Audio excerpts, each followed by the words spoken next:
Xin chào, I'm May Holland, your host for Mosaic Mind. Join me for delightful conversations about culture, identity, and leadership. Our podcast features inspiring women leading the way in Vietnam.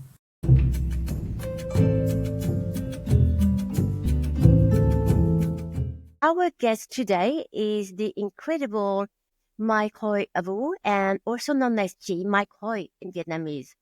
So I believe that you were born in Vietnam and you grew up in the US, and you were one of the first Asian women to become a certified coach, and you have absolutely remarkable strides in that field.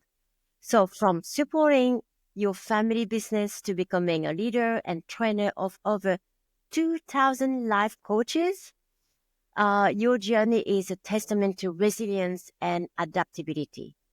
So now you are supporting individuals, teams, organizations through your company, the source for Toàn Vẹn, I hope I said it properly, specializing in solving relationship problems. So welcome, Mai.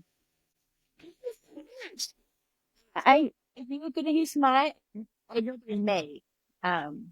The English version is May, and the Vietnamese version is Chị Mai Khôi. So I call you Mai Khôi then.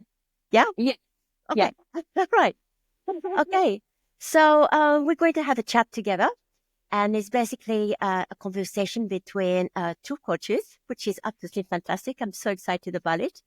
And the first question that I like to ask you is around, what we call the cultural fusion and your leadership style. Okay. So before we dive in, so you said that we call you Mai or May in English, right? And Yes. Mai Khôi in Vietnamese. So, okay. So I got it right now. So I got it. Okay. It itself is the answer to your cultural leadership question. So I'm like, wow, this thing is happening already. So if I may explain that a little bit, so when I immigrated to the United States, people couldn't say my name, my real Vietnamese name.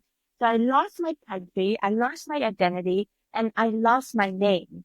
And I didn't want them to butcher my name with my toy, my koi, my whatever that they did to it. So I shortened it to May so that it's a blend in, easy to understand.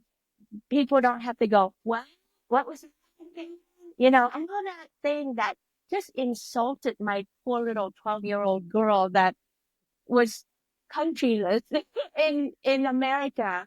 And so I learned to minimize myself as May in the world, as just half of me, the American half of me.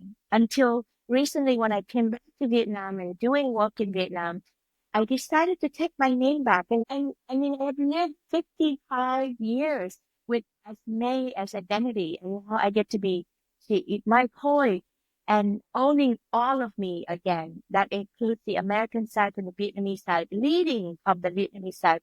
So Awesome. it's so poignant that this whole name thing. You are reclaiming your name. But that is the heart of this conversation for us, right? Leadership. Yeah. Who are we? How do we show up in the world? And how do we minimize ourselves? And how do we take ourselves back? And what is our cultural identity? So much in just the name. I think it's going to be a very rich conversation because, when we are already choosing the word, reclaiming our identity, there's already an intention behind, and the intention is very strong. So allow me to call you Chị Mai Khôi, and I'm super happy that you're my Chị. Because in Vietnam, usually I'm the oldest. Okay, you basically, so you say you came to the US when you were around 12 years old. So so you grew up there, as a Vietnamese American, and you have worked in many industries at a very young age. So how has that diverse experience shaped your view on changes and adaptability?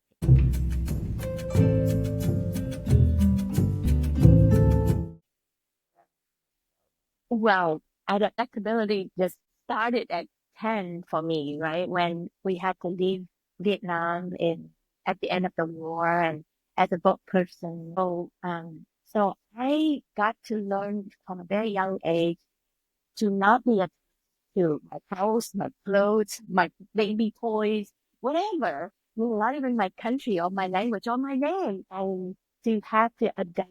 So I think I've been very good at adapting and surviving. That is the gift of being an immigrant child at a very young age. But it's also a curse because it was really hard for me to stay and to really grow roots in anything. I'm always a nomad. I'm always a pioneer in different fields.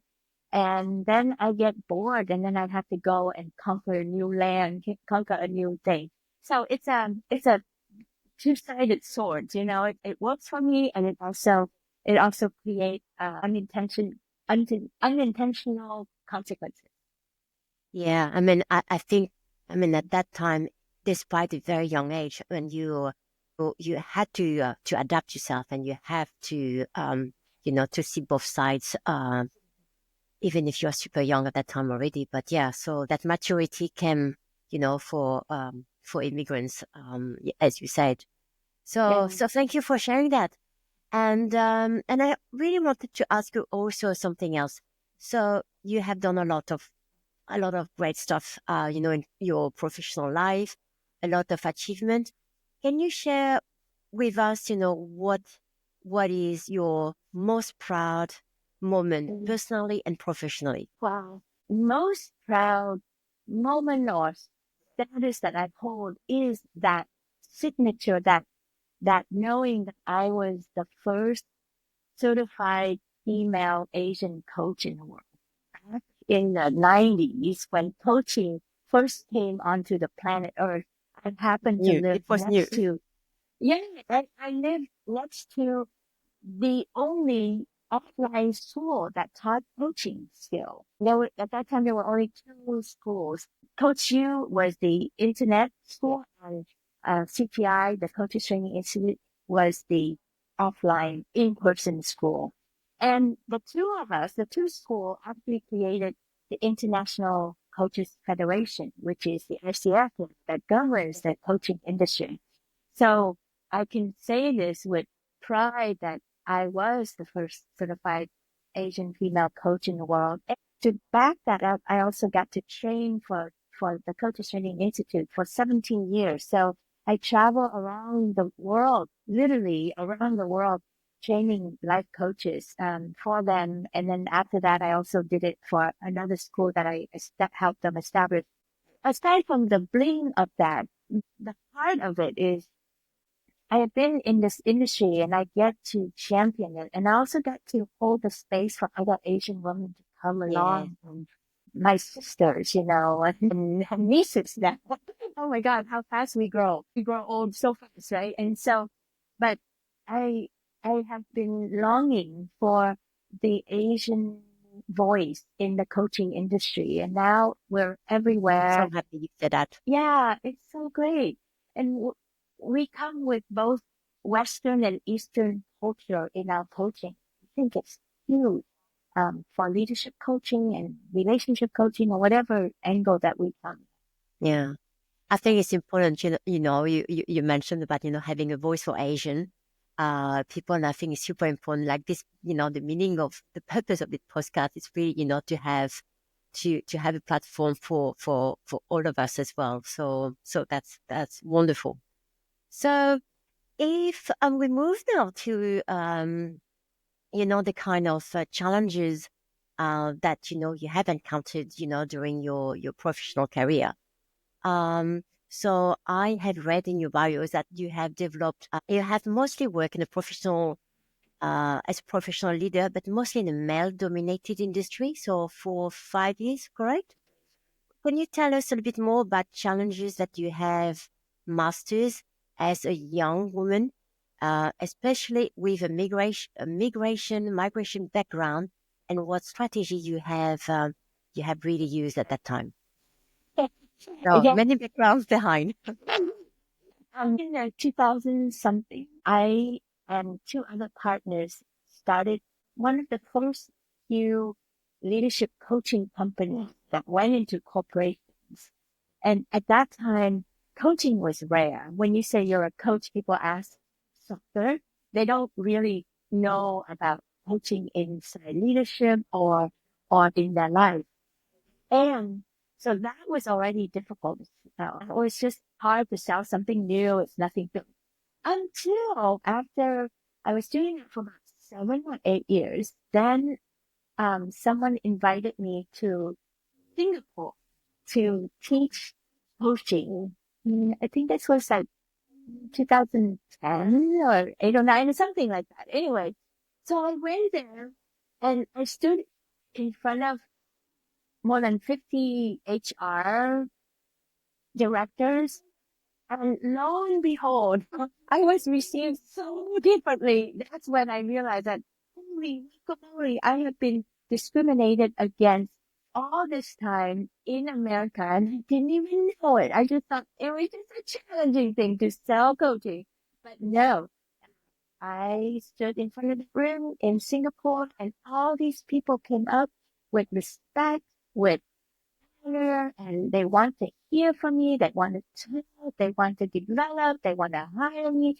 I did not get that. How did I overcome that? Well, I was quite smart. I had a partner. We were three partners and two Asian women and a tall white man with blonde hair and well credentialed. He was an engineer. I'm an engineer too. But my engineering degree background doesn't count as this because he's taller, whiter. He just walked in the room and he commanded.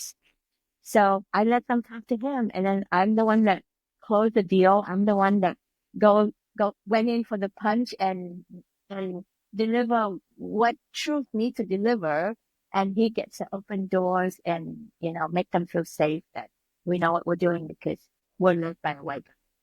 Sorry, everyone. I don't mean to make this to be anti-white man or anything like that. This is just my experience that I went through, and I love my partner. I love my clients. And like I said, I didn't even see it until I went to Asia. It's telling.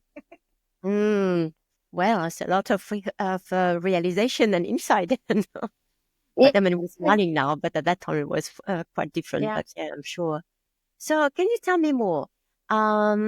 So when we build successful teams, so obviously we need to understand and appreciate, different views, different angles, different perspective, right? So for you, how do you embody open-minded leadership in your role? So current now, not like 20 years ago, like really, how do you do it now with all the wisdom that you have gained with experience and with, experience all around the world and different type of clients? So how do you embody that open-minded leadership in your current role?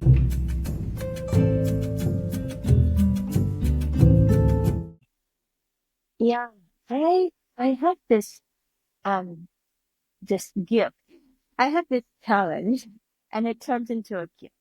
The challenge started a long time ago when I was trying to build my own company after I stopped working with John and Sherry, and I went out on my own, and I had to build a team. I didn't have money to pay people. I enroll people to work for me and not pay them anything. And there's a saying in America, by hook or by crook, like you do whatever it takes to make it work, right? And I'm a coach. I'm a coach all the way to my bones. So I pay them by my being, by how I work with them, how I uplift them. And when they are around me, they feel loved, they feel cared for, and they feel developed. They always grow into their next leadership level. What became my signature then is I have been able to build. I'm on to my third team now. This is my third team and this time I challenge myself even more, that I don't have money to pay people. However, they come, they work with me. We build our products, we deliver, we make money, we share it equally. It's working. It's still working. It's amazing to me. So what is my signature secret about this, aside from just investing in them and trusting them? That's not easy, by the way. Because sometimes in the first 2 times I trust too much and I give them too much responsibility and too much power before they're ready for it. So then we got a little wobbly. So there's this growth there that I needed to learn. But this time, as we're growing our team in Vietnam, I'm doing something that's even more easier in my mind. Like there's a part of my brain that's screaming, going, "It's like that." But I'm doing it. Is that I actually pull this team together, and I said, "This is your company. This is not mine. I am almost 60 years old. I am planning to be on this planet only 25 more years. I do not need to accumulate any more things, any more money, any more power. I'm happy with where I'm at. And I want to leave a legacy, and I want you guys to carry this. So I'm going to train you. I'm going to take all of this and put it into you, and you help me build this company, and this is ours. You have equal right, equal pay, equal decision-making process. It's not a community thing. It's a team of 4 or 5 people, but it really scares me because I'm like, wait, isn't this my company? I worked so hard. I wrote 2 books. I came with so much more than they come to the table. How can I possibly give it away like that? That's not how CEO models or owners work out there, but that is how I'm choosing to play and experiment with this last round of growing a company. It's a different type of CEO because you are creating mini CEOs within one company. Exactly. That's what I want. I'm like, well, if I keep complaining about what's happening in corporate America, then how am I going to grow my company? What is that going to look like? So I don't know. I haven't finished, so I can't write my book yet about this, but I do know that I have something that a lot of my colleagues, a lot of my friends don't have, is they can't pull a team together and have them work with them day and night. I mean, like we work day and night. We live together, we have fun together, we eat together, we share everything together, and it's amazing and it's rewarding to me. So that's And I my agree on secret. that one. I had fun when I come and see you. I had good food. You introduced me to what was it? Surf Skating. skating. Skating. Yes, I had fun. I had absolutely, the best soup, the best purple soup that I had there. So yes, we had fun, and I really get that energy where is shared as between those numbers. I really get that vibes. And I really want to pick on your brain. So you traveled a lot, and you had experienced a lot of different cultures, during your work travel, but also your leisure travel with your family. So a lot of changes in your life, which brings a lot of things in terms of experience. So can you tell us a little bit about how those experiences have shaped your views on intercultural identity, so yours, and how they influence your work as well? So what did you see? What have you noticed? What is it that you would like to share with us?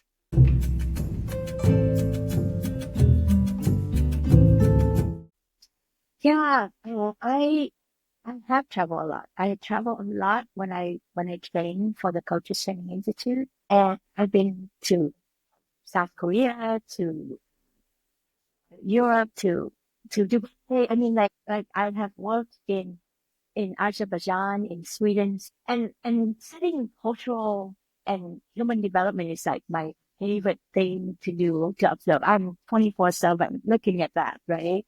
Or maybe that's why we connect a lot together. And what I saw is on top we are very different, and at the heart we're very the same, and we need to know both, right? Like in Sweden, they have their own ways of minimizing themselves, their own ways of being stuck in their limited thinking box compared to, say, Vietnam or Azerbaijan or Dubai. They have their own ways. But when you go past that, first you have to understand that and respect it. You have to respect their differences so that you politely and respectfully disregard the differences and find the commonality. This is just like such a profound moment where, as a coach, as a human being, as a teacher, trying to serve the world in forming better relationship with themselves and each other. That's what I found was fascinating. Is first I have to be super curious and loving the differences in how they live their life and all the restrictions and stuckness and all that stuff and how they think. And it's cultural identity, it's sexual identity, it's a social identity. It's all these things and how they go at it differently. But underneath it is this common place of people hunger to be loved, to be seen, to be understood, and they want to contribute. And if you can help them achieve those things, their heart is open and they will bring you home and they will feed you and they will honor you and they can't wait to talk about themselves so that they feel understood and loved. It's actually not that hard. But Yeah, it's that's actually beautiful. I mean, hard. yeah. Oh, exactly. I mean, like your life is very rich of experiences, and all the countries that you have traveled and work, all those things have an influence as you mentioned, but we all have the commonality of being human. And sometimes we just forget it because we're stuck in one challenge and we blame whatever culture, but it's actually because we forgot Yeah. to look beyond the differences and come to the common sense of, by the way, we're all the same. We all Yeah, need love. we all want the same thing. And I mean, America is really struggling with it. We have been divided for so many years now that the division keeps getting worse and people forget the connection. But when I put all of that fears aside and just go down into the heart, that person just wants the same thing as I do. They want to feel safe and they want to be seen and they want to be loved and they want to know that they have a future and that we can help them get there. Yeah. So talking about help, so talking about journey, can you tell us a little bit more about who or what have really influenced you in terms of your own life journey?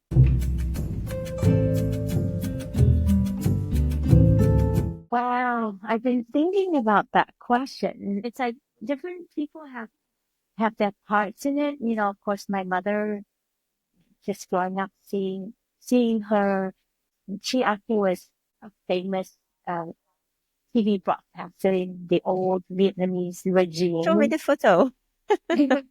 uh, she was Cô Mai Liên, that that means she was the first television anchor woman in way it went in the 60s. And so she was like the first person that really inspired and I always admire her tenacity. She didn't have education. She taught herself all of it. So how to be in front of cameras and everything. And so, but aside from that, I don't mean to sound arrogant, but I study myself. I think people really should study themselves and follow themselves and admire themselves. Not from an egotistical way, but from really understanding yourself and resolving whatever issues that we came onto this planet with it and finding love and joy and having the guts to live life in a joyous and most alive way possible.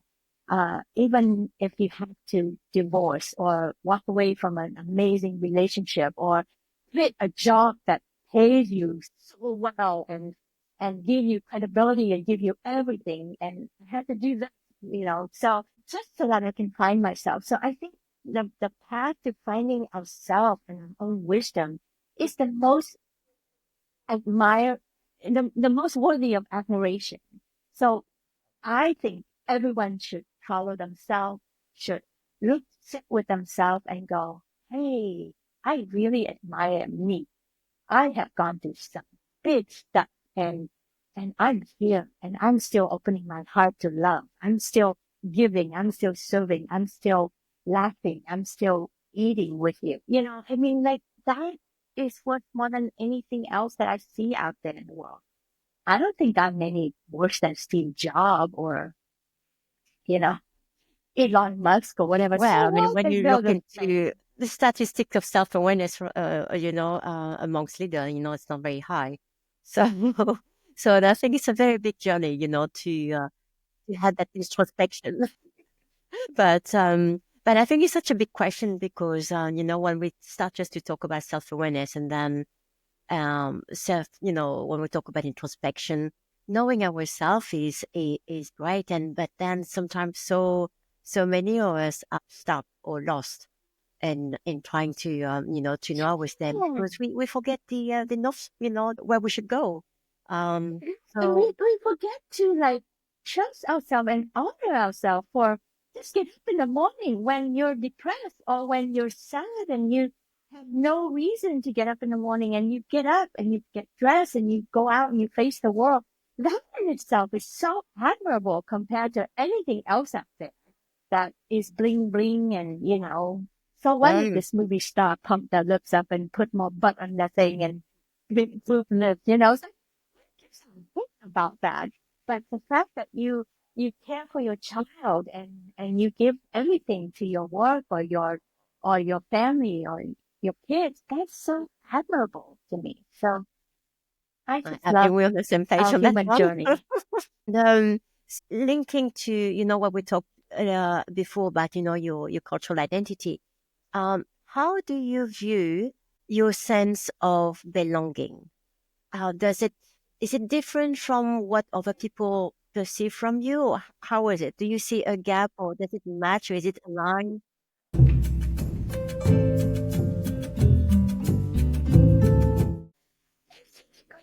Thank you. I used to feel so isolated because I'm what I call a bridge person, right? I don't belong in Viet. I didn't belong in Viet, and I left Vietnam at 12, and it was no longer my country. And then I immigrated to America, and that is not own America, and it was definitely not my country. But I loved America, being there, and I thrived being there. Everywhere I went, I always felt less than because I'm an immigrant and I have all these old cultural identity that was not working. I was poor, I immigrant, I speak not perfect English and blah, blah, blah. The list went on and on. I'm short and not pretty and blah. I mean, it just was so endless. And when I lived under that list of endless self-hatred or not enough, I didn't feel like I belonged anywhere. And I always felt, but honestly, doing so much personal growth work and becoming a coach and having had great coaches working with me and then working with other amazing people as a coach, it has really healed all of that for me. And I decided that I belong here first. I belong to me. I love myself. I do not hate myself anymore. Anything that goes on here, I love and accept myself as is. So then it's easy for me to walk into a room and just assume that I will love everyone in the room. And when I love everyone in the room, then they like me. They don't have to love me, but they like me. They think I'm kind of fun and crazy. That's so great. So that I think is the equation that I was able to flip for myself is I just assume that I will love and like everyone. Doesn't matter how many horns they have sticking out or, if they come across brass or whatever. I can find a way to like them or to love them. And I understand that human condition. Everybody has a human condition that they are struggling with. So when I can take myself out of, do I belong? Do I belong? To, oh, am I willing to like these people? Am I willing to open my heart to these people? And it's easy. Everything is just easy then. Mm. It's a big question, it's a big answer as well. And I'm sure that, it's not finished. It will evolve, as your life goes. So yeah, really looking forward to the next evolution of the hands in a few years. Everybody wants the same thing. They Yeah. want to talk about themselves. They want to be seen and they want to play. They don't want anything serious. They don't want to have to prove themselves. They don't want to be shy and be stuck in themselves. So they're stuck in that, but they don't know how to get there. So if I come into a room and I see them and I let them know I see them and I see their beauty, everyone has something beautiful and I let them know that. And then I initiate play. And everybody's laughing and playing. So then nobody's worried about do I belong anymore because now we're busy playing. So it's all good. So the common thing. I love it. So we're talking to young people. You're talking about young people, and let's talk now to the younger people who might listen to us, because probably most everyone is probably younger than us. What advice would you give to younger people, like not young people, to younger people when they navigate their cultural richness, or maybe some kind of not too familiar territory? What would you tell them as one or two advice for them?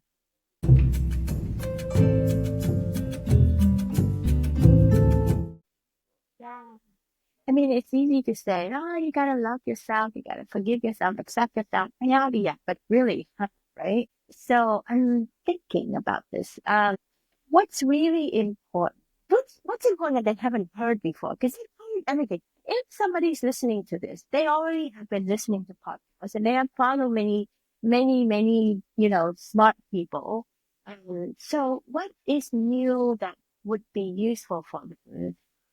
I can't tell you to stop chasing because you're going to keep chasing. And I can't tell you to self-love because you already know to self-love, but you don't know how. So, right? So what would be new? Let me buy some time. Why don't you give them advice, Ali? Why I was thinking, what about not new, but what about something that they can practice deeply?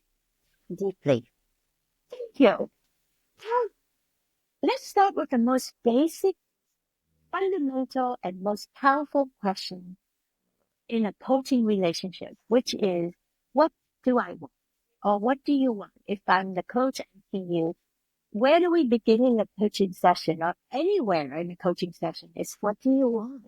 So instead of chasing after what people think you should have or should want, start sitting still and ask yourself, what do I want? And what do I really, really? So what do I want is the first question. But when you answer that question, you will feel like you're what I call your peasant. Your basic human brain will answer that. What do I want? So he or she will answer the boring stuff that you already know. But you have to ask that question twice. What do I really, really underneath what I want? Now you're going to start to get to your real stuff. Like if you can have anything you want, what do you really, really want? Now your secret's going to come and you're going to go, I can't lie to myself anymore. That's what's really important. Go for it. And if you can't go for it, hire me and her team. Hire me if you want relationship, so that we can help you go for what you want. Only thing that's worth anything in this. Another big question, another big answer. Yeah, I mean that is the heart of coaching business that we are in, is really just to make people, to invite people to understand about what really matters for them, and sometimes Nothing else matters until you really know what matters to you. So don't chase, don't ask other people. Ask yourself, what do I want, and what do I really, really want? Yeah. So, which links to a question about your preferences. So, what are your favorite books, music, or cuisine, or hobbies? What is it? What is it that makes you smile and your mind being super, super happy? Your mind and body. When you ask me that question, I think of my favorite movie, my favorite leadership movie, which is Troy, the old movie Troy. It's not that old, but it's back in the 2000s or something. It's older. It has the young Brad Pitt in it. Just to start the movie, in that movie. But I love that movie because it's a leadership movie. There's all forms of leadership in that movie, and for a leadership enthusiast, and I know you are you're in the field and you're the expert in leadership coaching. I love that movie. So if you guys want to learn about leadership, watch Troy. That's female leadership in that too. Yes, there is actually. at that time. So look at it from the lens of leadership and how each characters in the movie play out their leadership skill, their thinking, how they compromise, what they need to do from that standpoint. So delicious. It's my all-time favorite leadership movie. You watch again and just having a gender lens now and look about what they did 20 years ago, more than 20 years ago, about the role of women. And it's a story from very old time, right? However, if we really pay attention to the female role of leadership in that, they were really strong. They were really strong. There were more female role than just Helen of Troy. There's other women in there. So, and it's not perfect, but I think it's interesting. It's a good conversation starter. Book-wise, I love the old book, Conversations with God. I don't know if people have heard of that series, but Conversations with God is from a man named Neil Donald Walsh. And he was in his very low state of life and he was desperate. We always turn to God when we're desperate, right? So he started having conversation with God and God actually answered. And it was so human.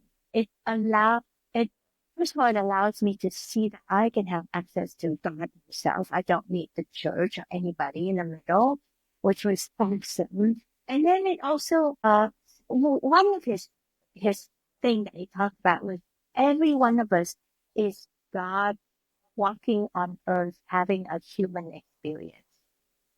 Each one of us, whether it's a beggar on the street or a CEO or you and me, we're each a part of God having a human experience. And that just equalized everything for me. And it has me see each other differently. That's one of the first few books that really opened my heart and my mind and seeing myself as equal in humanity and equal to God.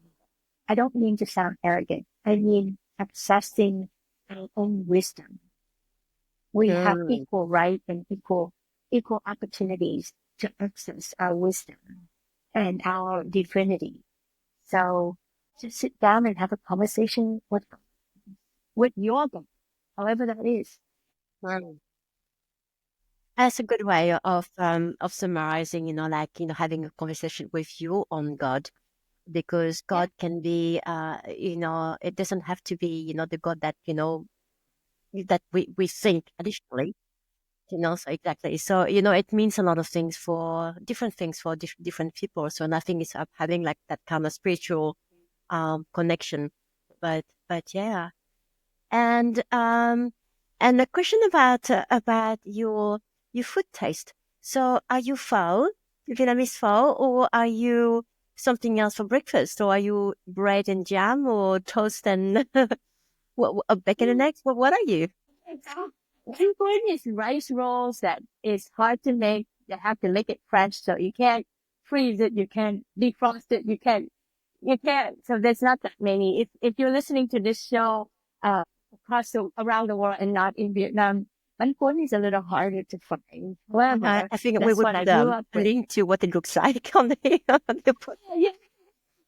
It was really lucky that my aunt had a bánh cuốn place in Saigon, and it's been there for over 60 years. It has fed herself, her children, and now her grandchildren, right? It's amazing. So anyway, but that's how I grew up with. However, now that I'm almost 60 and borderline diabetic, which is everybody is borderline diabetic, and I don't want to take medication, I didn't eat any of that. So I am green juice and smoothie with no sugar. Oh, no sugar, no whatsoever. It's very bland, but I'm learning to enjoy that flavor underneath the sugar that is there now. That was covered up under sugar. So anyway, it's green juice and green smoothie for me.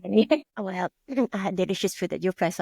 So thank you. So I just want to ask you maybe a last question. So we're talking about having a mosaic mind. So you talked about trying to understanding yourself. So you're not talking about go for the the one that you see on Instagram, you should love, you should whatever. So it's really about, trying to understand yourself more to be able to have a more mosaic mind. Is that what you're saying? Like all those pieces together, wisdom, how can we put them together? What is the recipe to have that glue together so then we can put those pieces together and then they make sense?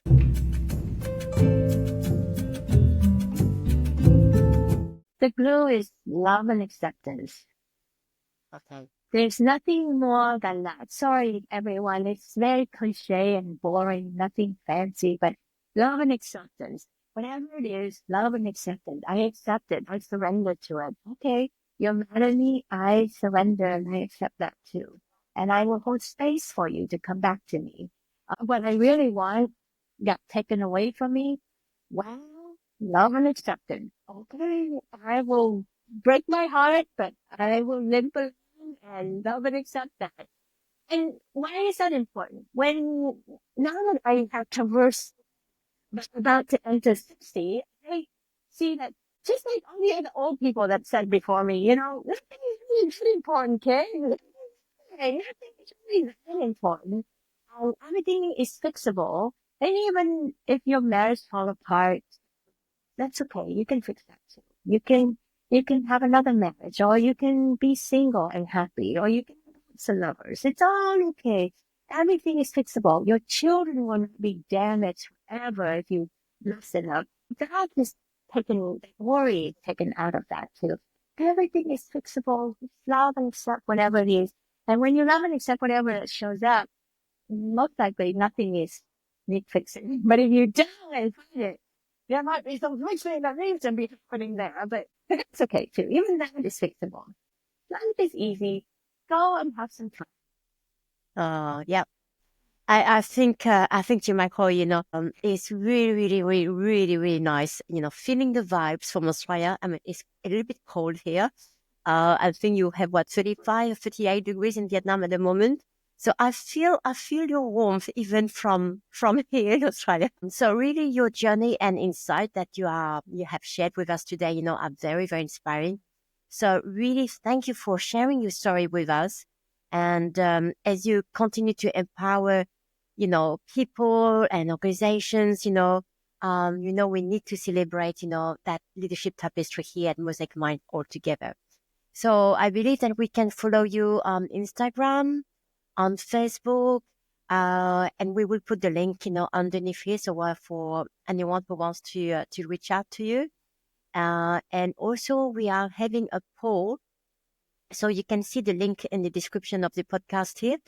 And everyone, let us know about where you are coming from, where you are listening to this podcast from. So is being multicultural an asset or not? So share your thoughts and don't just say yes or no. Just write your insight. We want to read about it. Express yourself. Absolutely. Express it with warmth. So, Mai Khôi, it's a delight to have you today. So thank you very much again for joining us on Mosaic Minds. So I'm Holland, your host for today. And I'm sure that we will see you again. And we will put the link where to find, those beautiful bánh cuốn, in Ho Chi Minh City, if you come to Ho Chi Minh City. And I think that, it's so delicious. I have to say, I love it too. Okay. Thanks very much. Thanks, everyone. Bye.